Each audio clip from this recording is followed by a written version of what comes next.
Yo, we've got a LinkedIn ads problem. We're going to be like Vanilla Ice and solve it. So check out my hook while my DJ revolves it on this week's episode of the LinkedIn Ads Show.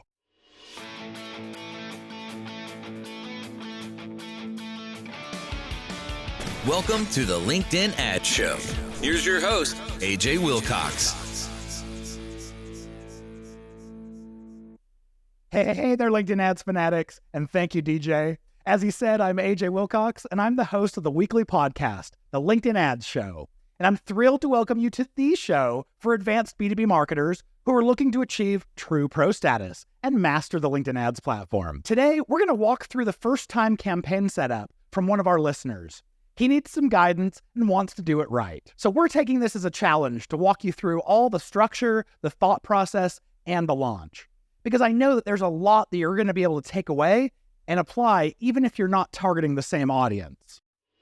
The LinkedIn Ads Show is proudly brought to you by B2Link.com, the LinkedIn ads experts. B2Linked is the ad agency 100% dedicated to LinkedIn ads, and we have been ever since 2014. You know, back before it was cool. We've mastered the platform. We've figured out how to get you the very best traffic at the very lowest costs, which on a platform like LinkedIn that charges a premium, we've found that this is the best way to increase your return on investment. We've even built reporting capabilities and tools that LinkedIn themselves can't provide, so we can give our clients the very best insights. If that sounds interesting and you'd want to explore working together, schedule your free discovery call at b2linked.com/discovery. Okay, first off in the news, there's a new program that LinkedIn's launching called The Wire. It was announced by Penry Price, who's the VP of Marketing at LinkedIn Ads, and I went ahead and linked to the announcement down in the show notes, so check that out. And so what it looks like The Wire is our pre-roll video that you're going to be able to pay for in your LinkedIn ads. And what's interesting, I think it's going to be both pre-roll and interstitial ads, but I'm not totally certain of that. But they announced publishers like Barron's, Bloomberg, Business Insider, Forbes, LinkedIn News, MarketWatch, NBC Universal, Reuters, The Wall Street Journal, and Yahoo Finance, to name quite a few, actually. And in the example that they shared, I can't tell, but it looks like it might actually be a pre-roll ad on someone else's video ad.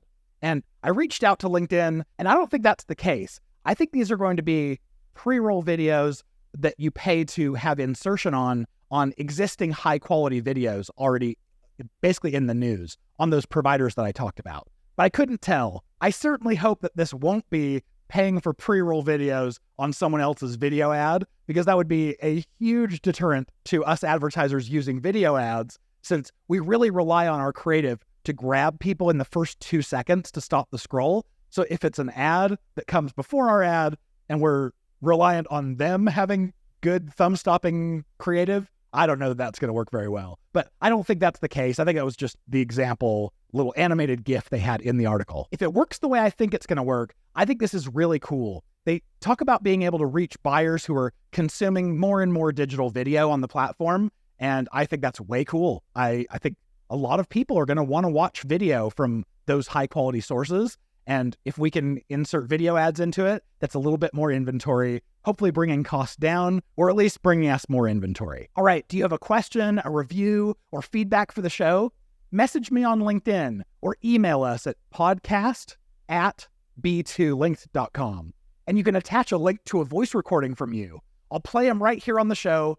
I'm happy to keep you anonymous or share your details and shout you out. I wanted to shout out a recent review we got here on the podcast. This one says, LinkedIn ads gold. This is such solid info that usually only comes through trial and error with large amounts of money spent. Can't recommend the podcast enough for the value it provides. Love the length and amount of info packed into each one. This is username 67HFBB from the US.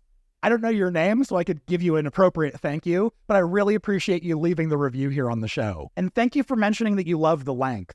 I'm actually testing right now trying to do shorter episodes, because I'm wondering if there are those of you out there who may not listen to the whole episode because you either get bored or you don't want to listen to it over 2 commutes, anything like that. So I'm grateful that you're finding value in the length of the episodes currently, but for those of you who are silently wishing that AJ would just shut up about halfway through the podcast, well, you may get your wish. So thanks for the awesome review. All right, on to the subject at hand. Let's hit it.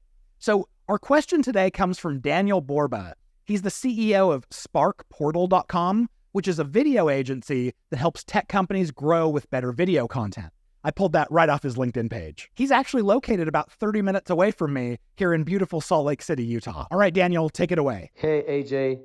My question for your podcast is, if I have a test budget of $3,000 and I'm trying to target B2B marketing decision makers in the software industry. The last time I did an audience research, I think there's about 25,000, depending on how you target them. The question is, if we had a budget of $3,000 to run a test campaign, how many campaigns should we test? And how many objectives should we test? And also how many ads should we test? And we want to have a heavy focus on, we want to use video. And so if we want to do video, how many different ad creatives we should test inside each campaign if we have to do more than one campaign? Ideally, we would like to break the campaigns by seniorities. So we could do probably marketing director, marketing VP, CMO. So 3 campaigns, but then we have the different angles for each one of those campaigns. But then maybe for the budget, it's probably an overkill to do, 15 ads or 5 ads on each campaign. So if you can share any insight as to how you would structure a $3,000 budget test for that audience, including number of campaigns, number of ads, or whatever you can tell us. And I guess a follow-up, if we set up different campaigns, should we have retargeting campaigns? So for example, one cold layer of running those ads, and then because it's video, we can probably retarget them. And so then set up a funnel, so to speak. So if we have to set up different campaigns, should we set up a cold layer and then a retargeting layer? All right, thanks, Daniel, for asking the question. I love these real-life scenarios, and I'm super happy to walk you through exactly how I'd approach it. And I hope understanding the thought process and approach is going to be valuable to all of our listeners who are looking to launch ads, even if it's in different circumstances, different audiences, whatever. You'll at least get to hear the whole thought process. Okay, so your first question here is about how many campaigns you'd want to have if you had a $3K budget. I would recommend 4. And here's why. For any campaign that I'm running, I like to have about $1,000 a month for that campaign so that it gets enough data. I find that if a campaign spends about $1,000 a month, it usually generates quite a bit of data and allows us to actually tell what's working and what's not. So with a $3K budget, yeah, that's 3 campaigns. But you heard I said 4. I would suggest 3 main campaigns and then 1 additional retargeting campaign that's going to grow in budget over time, because right here at first, it's probably not going to spend very much because you'll need to actually build those retargeting audiences. So maybe you have 3 campaigns who are all going to spend, let's say, $900, and then your 4th campaign, maybe it gets a few hundred to start out. Then you asked about the number of objectives. Like we talked about in episode 101, there are 3 different objectives that you can use when you're running video ads. When you want people to actually consume the video, I recommend going with video views as your objective. But when the video is just what I would call a decoration, and you really just want to get people to visit your landing page, use website visits. It's by far the cheapest way to get someone to actually click on your landing page. And then if your objective is really anywhere in between, if you want a bit of a mix where you're going to get some good video engagement and some good clicks, then engagement as your objective is going to cut right through the middle and give a little bit of both. And Daniel, just knowing that you're a video producer, I'm going to guess that your videos are absolute fire, and you'll probably be the most interested in your prospects consuming them, watching as much of the video as possible. So I'd probably suggest exclusively going with video views as your objective. All right, so how many ads? This is a really difficult question to answer. We covered it a little bit in episode 134 about the effect of what happens when you have lots of ads, what it does to your frequency caps and your costs.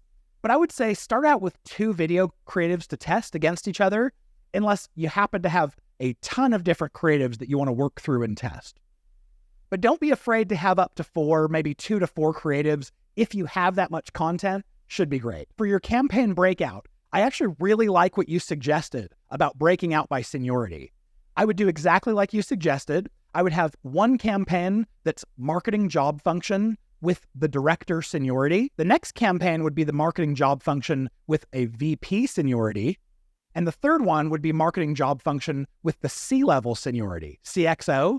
And that's going to micro-segment your whole marketing decision-maker audience into 3 separate campaigns so you can measure very specifically how do VPs react compared to directors, how do directors compare to CMOs. This is going to be a great way for you to monitor those audiences and control costs. And I would suggest putting the same exact ads, your same A/B test, in all 3 of those campaigns. You could certainly come up with different ads based off of someone's role, but honestly, we've done this a lot.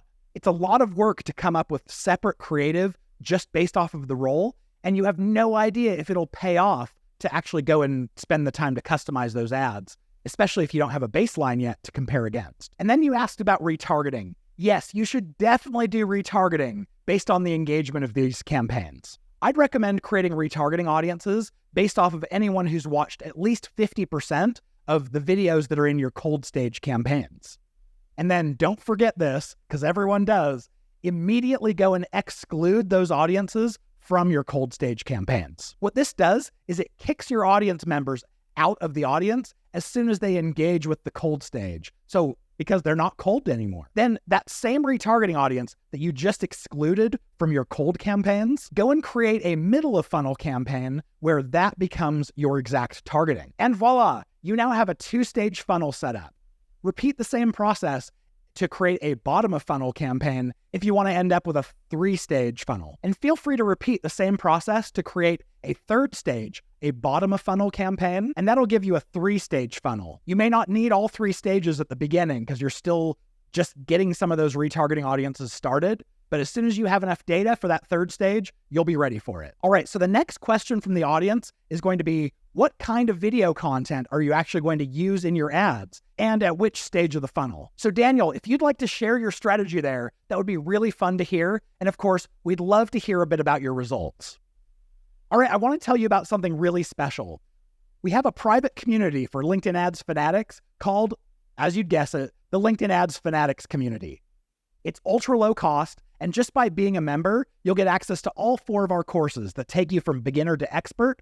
Plus, you'll get to be in there with so many of the top minds in LinkedIn advertising who are all sharing what's working for them and getting to collaborate. There's even an upgrade to get onto weekly group calls with me. So if you want very individual questions answered, hop in there. Check out the community by going to fanatics.b2linked.com. And if you have a hard time spelling it, check down in the show notes below and you can just click that link. If this is your first time listening, welcome. We're excited to have you here. Make sure to hit that subscribe button. But if you are a loyal listener, the biggest compliment you could pay me is by going to Apple Podcasts and leaving us a review. And of course, I'll shout you out. With any questions, suggestions, or corrections for us, reach out to us at podcast@b2linked.com. And with that being said, we'll see you back here next week. I'm cheering you on in your LinkedIn ads initiatives.